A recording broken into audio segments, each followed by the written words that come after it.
once I saw you on it yesterday, I had been hearing about it, but I was like, man, if you can stream on multiple platforms at once, Bro, it's so nice. So yeah, now I got it on. The only thing I wish we could do is have it stream with Instagram too, yeah, and so I could go live on Instagram. right. Let me. I got to share this again to a bunch of other people.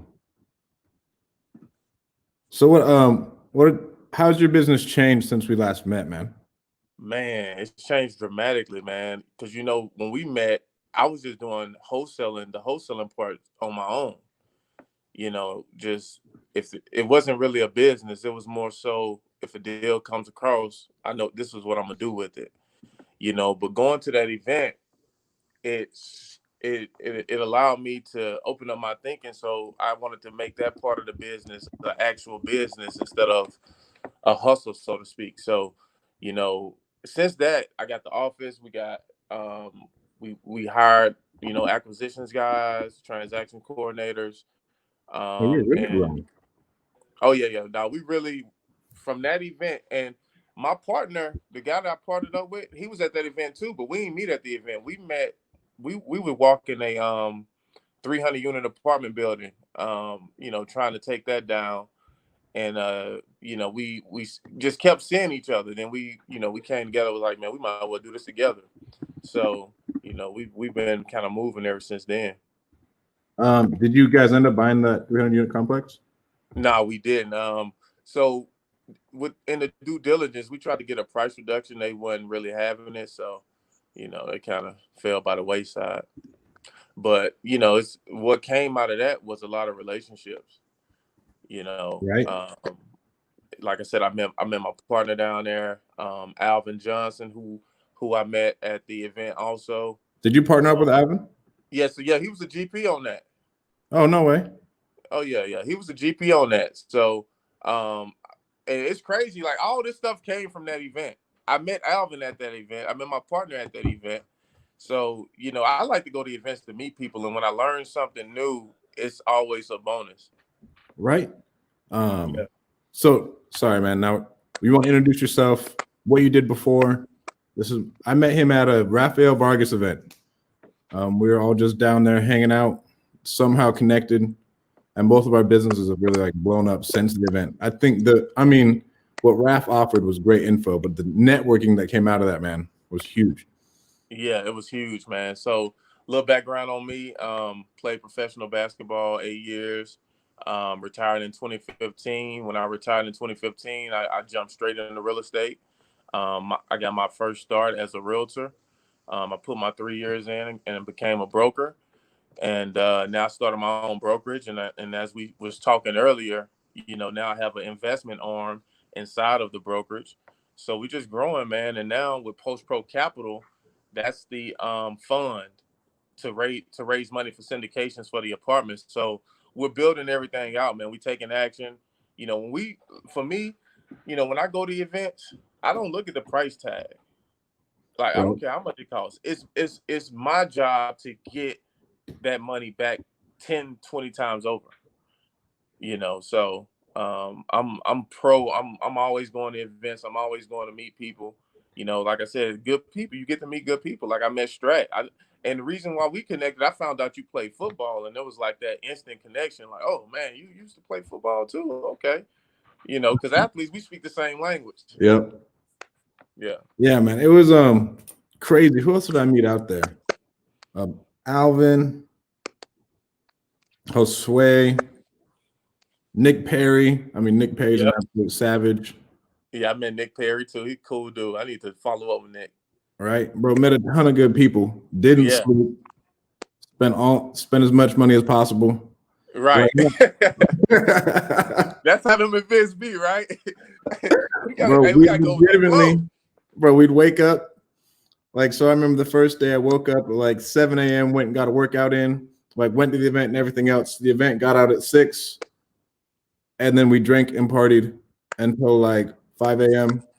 Yeah. And then I went to Yeah. sleep, woke back up at 7, did the same thing. It was crazy. So much knowledge though. And like people who are actually doing real business. That's when you go to a lot of meetups in your area, you get kind of no one else is like doing it at a high level. Like at that event, Yeah. there's a dude out of Matt. I don't know if you met Matt Simmons. I met Matt out of there, bro. A year ago, he was doing no business.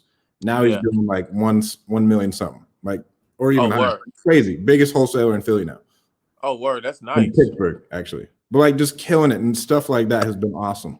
Yeah, I love hearing stories like that, man. Especially when you go somewhere to get information, because you get a lot of people who go to these conferences and they never apply it. They just coming back 2-3 thousand in the red. Right? They get excited for a minute, they just can't keep that motivation going. But it's good when I hear stories like that, when people actually put the feet to the pavement and put the work in. Because as entrepreneurs, we don't get any guarantees. We got to go out here and eat what we kill every day. Right. It's like we wake up every day like, what a money. It ain't no check waiting at the end of the week. So we got to really go out there and get it. So I love hearing stories like that when people, actually go after what they want. Yeah, man. And so, tell me about why you picked real estate out of everything. Man, I picked real estate because when I was younger, my uncle, he was always in the real estate. He stayed in Detroit, so we never really seen him. But when we did see him, I was just gonna keep it real. We knew he was doing better than us. You know what I'm saying? It's like, man, KC doing real estate up there. What's going on? But he always used to give me books. Like he was real big on books. He's always give me books every time he saw me. He give me real estate books, financial books, anything like that. And it just stuck with me. So when I was playing basketball, um, and I'm in the airport, I'm in the bookstore trying to find books to read. So he kind of planted that seed into me. And I'm on a plane reading about real estate, Millionaire Real Estate Investor, Robert Kiyosaki books. So real estate, for me coming from basketball, I had to pick something where I can make a lot of money. Like I wanted my goal when I retired, it was like, man, how can I supplement what I'm already making? Yep. You know what I'm saying? Real Exactly. estate was one of those vehicles. So that's kind of how I got into it, like I said. And being a realtor wasn't in my plans, but that was my way in. So once I got my way in and got my knowledge up, let me shut my acquisition guy just walked in. Let me shut my door. Yo, fellas, I'm live. My bad. You good, man. It's Friday, man. They got the PlayStation in here, man. We just vibing. But yeah, I forgot where I was at, but like, yeah. So me being a realtor was my way in, and once I got in, I started working with investors. So one day I sold a commercial building. So the way I was thinking as a realtor, I was chasing that commission check, but that was really I ended up making $40,000 on that deal, but that was one of the worst decisions I made because I was thinking as a realtor. You know, Once I sold it, it was like I got that check one time, but every time I pass by that building, I know that guy is getting paid every month, and Every ain't month. no telling what it appreciated since 2015, 2016. Yep. So from that point on, I started thinking as an investor. Like even now, when I get listings, I underwrite it to see how can I buy it. I've bought some of my own listings. So it's just changing that thought process. Hell yeah. Yeah, I mean, I remember I was like, man, I need to make as much money as I'd make in the NFL if I don't do anything. Exactly. I'm And go ahead. and I was like, man, like practice squad means like 70 grand a year. I was like, oh, I can do that. I can do that. Now, like if I only make 70 grand, I'll be furious. You know what I'm saying? Like Right. it's just a different type of mindset. Yeah. Like once you Yeah. get into the game too. Right. Right, man. Especially with us athletes, because I don't know about you, Strat. You what you about 6'3", 6'4"? I'm 6'2". 6'2". See, like me, I can't be, so I gotta have I gotta be at a job where I'm getting paid, like, because that, like, you see a lot of, you don't want to see somebody 6'8" working in Walmart, people coming up like, hey, what happened? Like, if I was your height, hey, how people, if I was your height, I'd be in the NBA. You know what I'm saying? So they gonna try to clown you. So you gotta get it if you're an athlete. So that's why, Yeah. with what I'm coming out with this transition program, helping athletes transition from sports into business, to bro. help That is bridge that huge. gap. Like, let's talk about. I mean, how at least for me, like I didn't even go pro. I played like I made it to the Seattle Seahawks tryouts, but all my life was football. And then after that, I had no idea what the hell to do with myself. Like Mhm. no identity, no life skills, no nothing. You know what Right, I'm saying? Like, because it's just you know how to play football, and that's all. That's all right, you focus right. on. Exactly. And so and the reason why I came up with this program is because this is what I went through. So I got injured at the worst time that you can probably get injured. I got injured my first professional year. So I hadn't even had time to get no money for real. So I was out here trying to get a job to hold me over, and everybody kept saying I was overqualified and I didn't have any experience. So I was like, yeah, what the hell I go to college for? So Right? basically, what that let me know is like, man, they not even really respecting the degree. They want experience, and they want experience. So what I'm doing with this transition program is giving athletes access to internships and stuff like that to build their experience while they're still playing. So when they retire, they can kind of segue and make a smooth transition into business or whatever second career they want to go into, because it's not if, it's when. I thought I was gonna play Exactly. forever. Mentally, I still can go up here, but my body is like, nah, you done, you cooked. So it's not if, it's when. You're gonna retire. So why you not preparing for it? Bro, I mean, so I'm thinking about doing that same thing just with Fresno State out here and like offering internships. Mm-hmm. We will still have dudes who like come like who I played with, like, hey man, can I work for you? Like, I mean, you can work for me for free, but like, what's your degree in? Like, Right, do you have like legitimate and the same thing? Like, do you have any experience? Like, what are your skills? Because like right. I can't just like have you come in here and like warm a seat. Like, I'm not gonna pay you to warm a seat, man. I need you to do something. Exactly. Like, yeah, you gotta come in and be hungry, be willing to learn, be willing to work. Yeah. Especially with no experience, you gotta come in and do more. It's kind of like being a walk on. Right. You know what I'm saying? Like, like the walk-ons, you got to do more than the people who on scholarship. Like, you really do, like, to even, you know, get on that level. So it's the same thing with interns, but we definitely respect the interns. It's a way in. I'm very big on internships, but when you come in, you do got to add value. Yeah, man. I mean, but I think if I did it, I would be like one of the only businesses even offering an internship to Fresno State, man. Like Hmm. at least football wise. Like we didn't have any internships. Right. You know what I'm saying? Like you was just there, go play football, go home, drink, go play football, party. But like it Right. wasn't like we had no internships. And my Yeah. degree was in freaking communication. Like, what am I gonna do with that? You And know yeah, what I'm and saying? that's good what you're doing too, Strat. Like, we got to give what we didn't have. Like, Exactly. the way I think, I come up with stuff that I always would have wanted coming up. Like, I'll give you a personal example. Like for Father's Day, when I was growing up, Father's Day, my dad died when I was young. So Father's Day, it's kind of like an empty day for me, Mm-hmm. But when I got older, I had to figure out a way to make this day meaningful. So I started a father-son sports camp where that we do like team drills. It's like a bonding. Instead of giving dad a tie, come on, let's go out here and do some little fun drills against some other father and son duos. You know what I'm saying? And kind of make this a day. And for the kids who didn't have a father, we have mentors in place for them so they don't feel left out. So I implemented that, and now Father's Day, I'm looking forward to it every year Yep. instead of like So we gotta, as athletes, and not even just as athletes, whatever we didn't have growing up, we need to create it. Without a doubt. So let's transition a little bit into your business, man. So like, what does it look like now? Like, what do you got going? So right now, I got the brokerage. So I got agents under me. So I know when we met back in last year at that event, I was a one-man show. So since then, I don't show houses anymore. I give them off to my agents. So the brokerage is semi-running systematically. I still got a couple tweaks to make.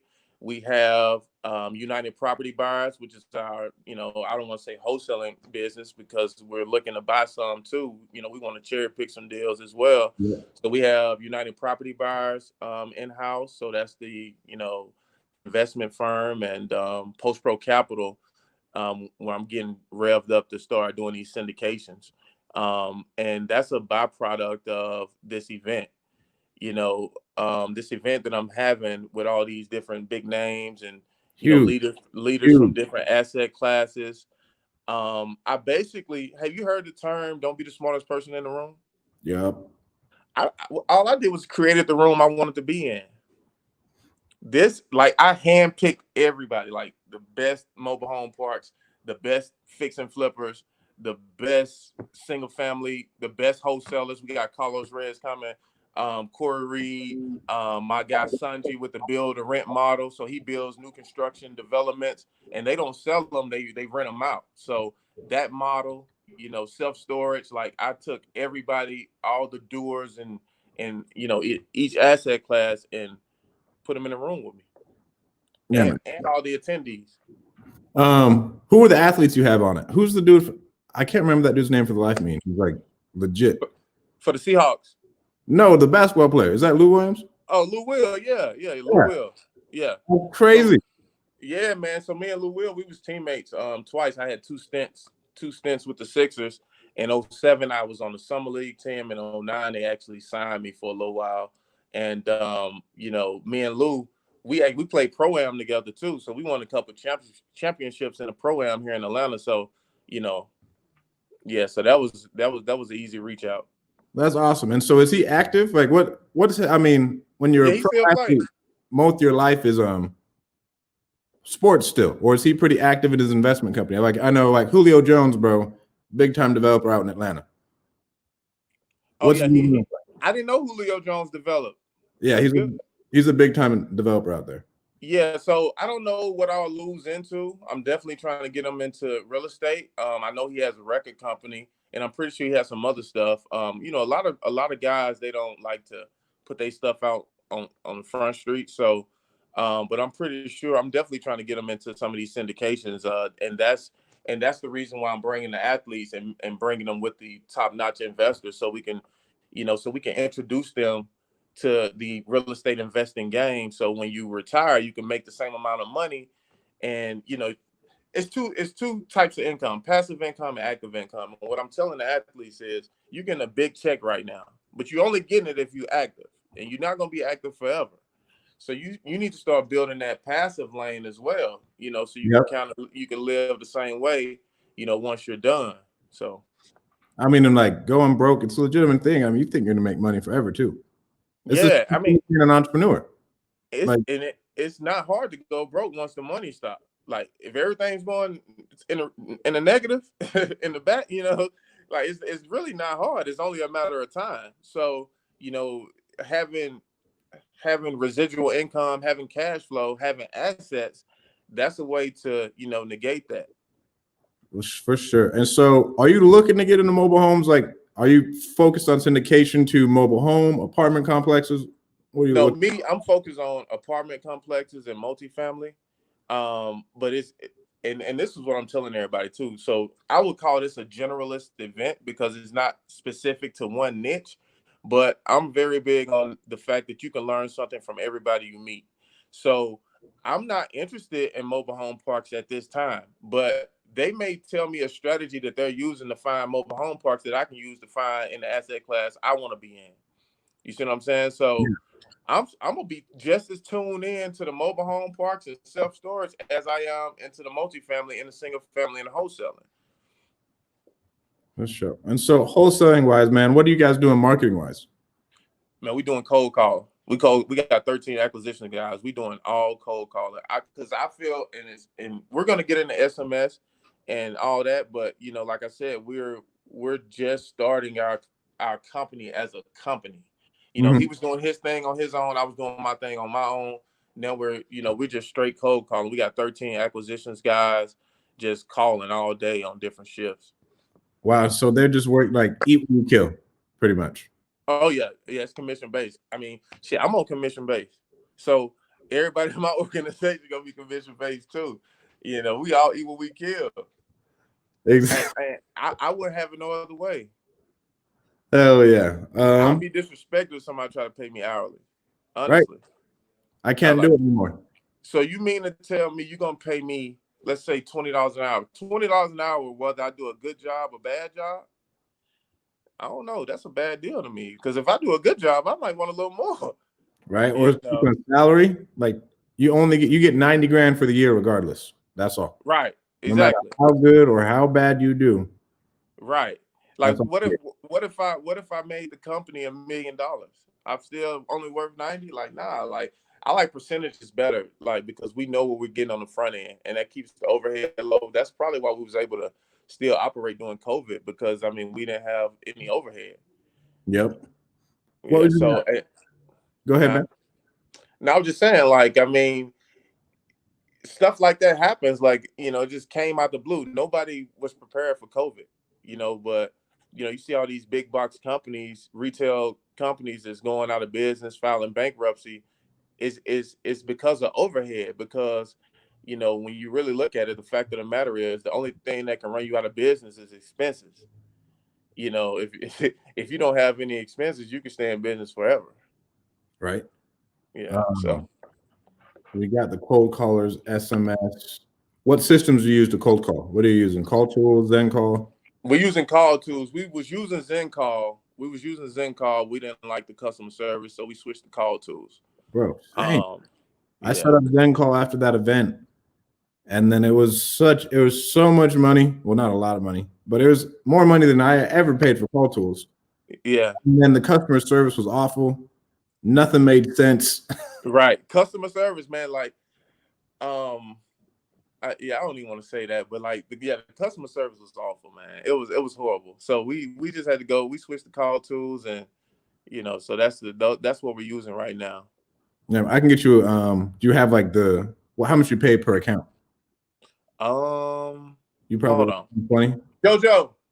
This is my TC. You know how much we pay for call tools?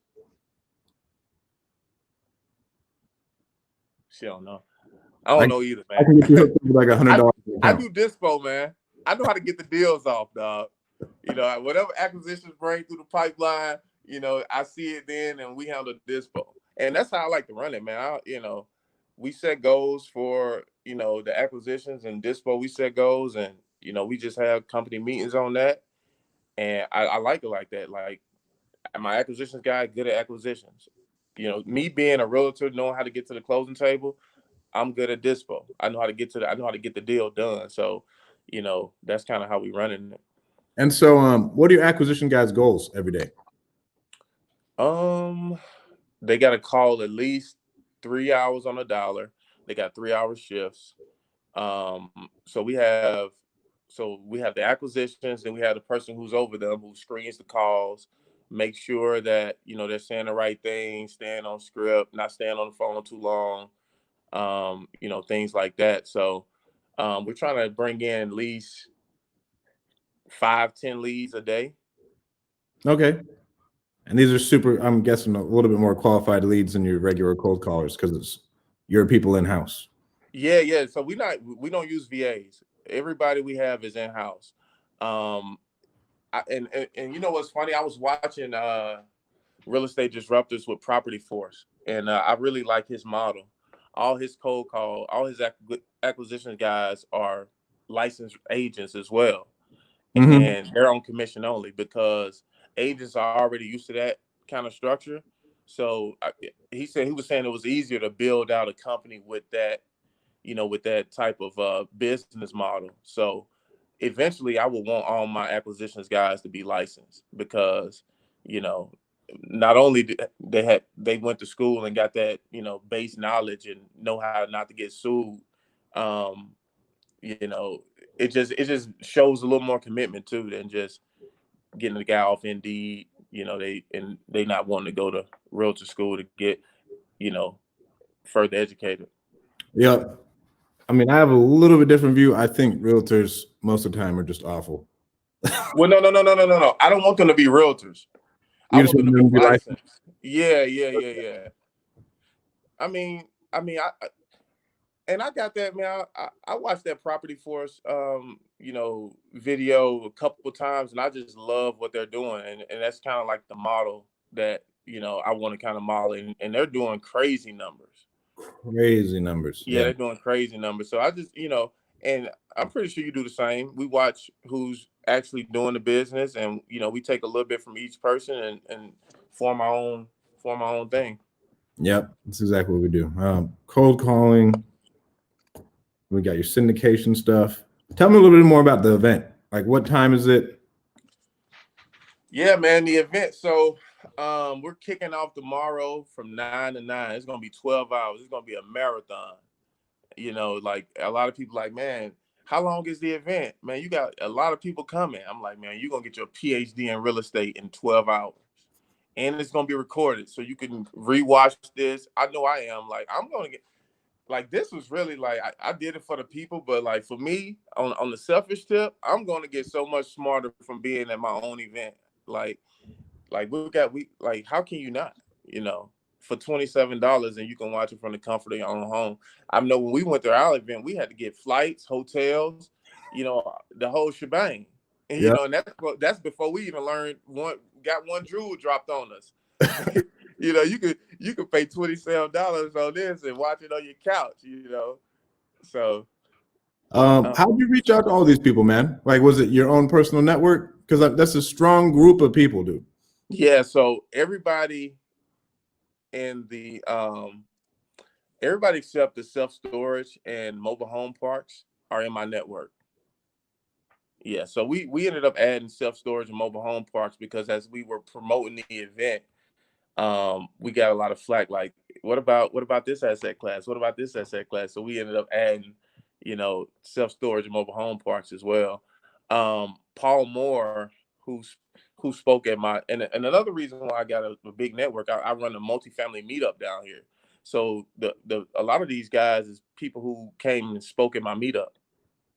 Oh, that's awesome, bro. Me Yeah. starting the meetup was the best thing I ever did. Oh yeah, for sure, because you get to handpick all the heavy hitters that you want to come in. It's like, Gino. It's kind of like I get to pick who I want to mastermind with every month. Right? you know I get to pick, like, when we had Alvin Johnson on last month, man, and everybody loved him. Like, he just came with so much knowledge, and the fact that his business model is a nonprofit business model in the multifamily space, so you don't see that often. So, when he's dropping jewels, man, you listen, because it's like you don't see the nonprofit model in the multifamily commercial space at all. I mean, he's the only person I know doing it. Yeah. As many Without as conferences I've been to, he's the only one I know doing that model. dang, self storage, everything else. Linda, could you explain what you mean? What are your goals for the month? So, like, how many deals are you shooting for a month, man? 10, man. I'm trying to do 10 deals a month. We're not there yet. Like I said, we're just starting up. I mean, we started this 2 weeks before COVID hit. We was hiring like crazy. Like, we had 13 acquisitions before COVID. We just it's kind of hard to get people in the office. Sales culture. Yeah, yeah. So that's what we want, people in the office. But we got a lot of people working from home because of the COVID stuff, which is understandable.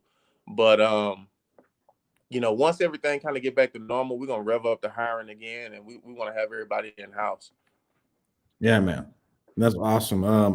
Where can everyone else find you? Facebook, Instagram. Facebook, Shadzilla Jones Jennings. Instagram, Post Pro Shadzilla.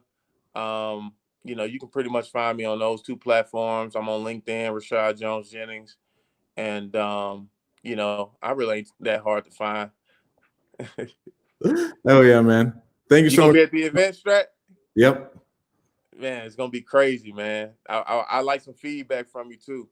I got you, bro.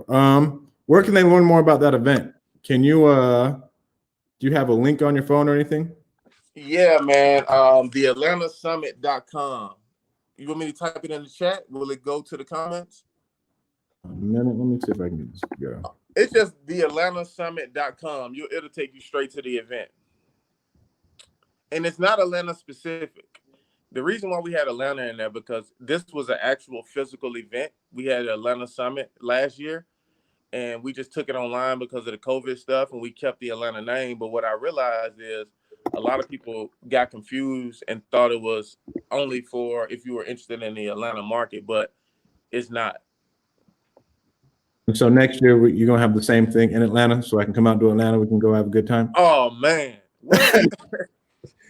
Man, go and book your ticket. Man, you need to come to the A before then. I know, man. How far is Fresno from San Diego? Like 6 hours, dude. Okay, that's a little stretch. I supposed to be going to San Diego for the 4th of July for a family reunion, but I don't know if that's gonna happen. No, if you do go, I mean, I'd love to go down there. I got some other people I got to tune in with too. Okay. Yep. But all right, man. Thank you so much for coming on, dude. Man, I appreciate you having me, man. Oh yeah. All right. Peace out, bro. One.